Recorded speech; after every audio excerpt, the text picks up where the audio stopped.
So I'll give you an update on the B not B2. As you can see, have her stripped down.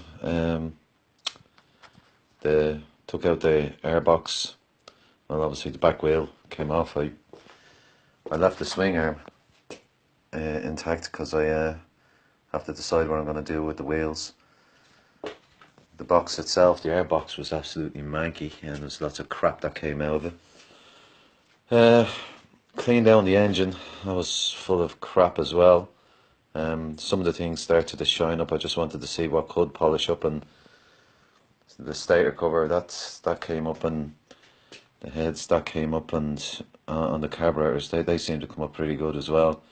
But tomorrow, I think the big job is I'm going to take out the carburetors, because the bike is running.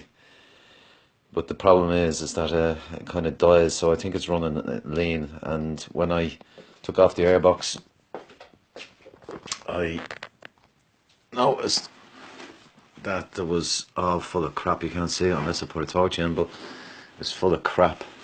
So I know the carbs need to be cleaned out and probably the jets adjusted.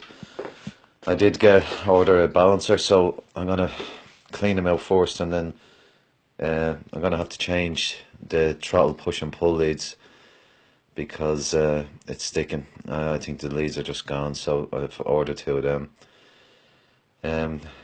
I guess the idea is get it up and running, and get it running well before I start to do any major changes. Look at what I'm going to do with the back, maybe cut that bit off. The exhaust, I really like to keep the exhaust, but one of them is blown just underneath here.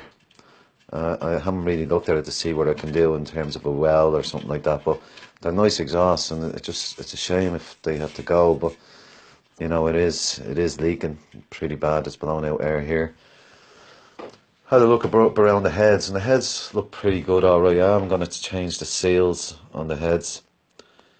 HTLs look good. They actually look brand new, and some of the gaskets look pretty good as well.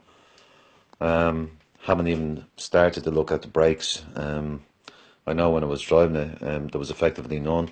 I'd have to laugh at the size of these indicators. They're just, collector's items, I think. And the handlebars, yeah, for those of you who love the uprights, I mean, that would suit you. It doesn't suit me. I think they'll have to go.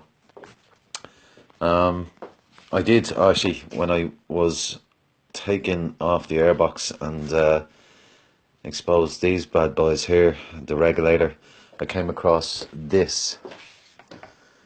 Yeah, nasty. So I looked up online, and it's a common problem. A little bit of overheating causes the plastic, the compound, to melt. And even though they are working, they're the ignition coils. Even though they are working, I'm probably going to have to get a proxy and fill them back in. These little things, even second hand, are 150 quid. I mean, stupid prices for them. But they are working, and I think it's got to do, reading the forums, it's actually got to do with the timing. So when I do get the bike up and running properly, I am going to have to adjust the timing here. So I think my idea on this is probably, when I take out the carbs, I've cleaned out quite a lot of the crap around the engine. I'm going to probably have a look at spraying the engine while I have the carbs off, and maybe even spray the carburetors as well. When I get it running, and it's running, pretty well, I'm thinking of getting rid of this and putting in pod filters. But in order to do that, I'm going to have to change the jets on this thing here. So a bit of reading and a bit of floating around on that. And got some carb cleaner, so I guess Saturday will be sort of getting that out. And it's not leaking air, because the seals here, the rubber seals, the grommets here, are in good nick. And the same with the back ones, these boots, rubber boots. Yeah, so there is quite a bit of rust on it. Gonna start sanding down some of the rusty areas. But I'm not going to do too much of that until I get the engine running the way I hope that it will. So that's it so far. A lot done and a lot to do. Oh yeah. Oh look, the Muppets.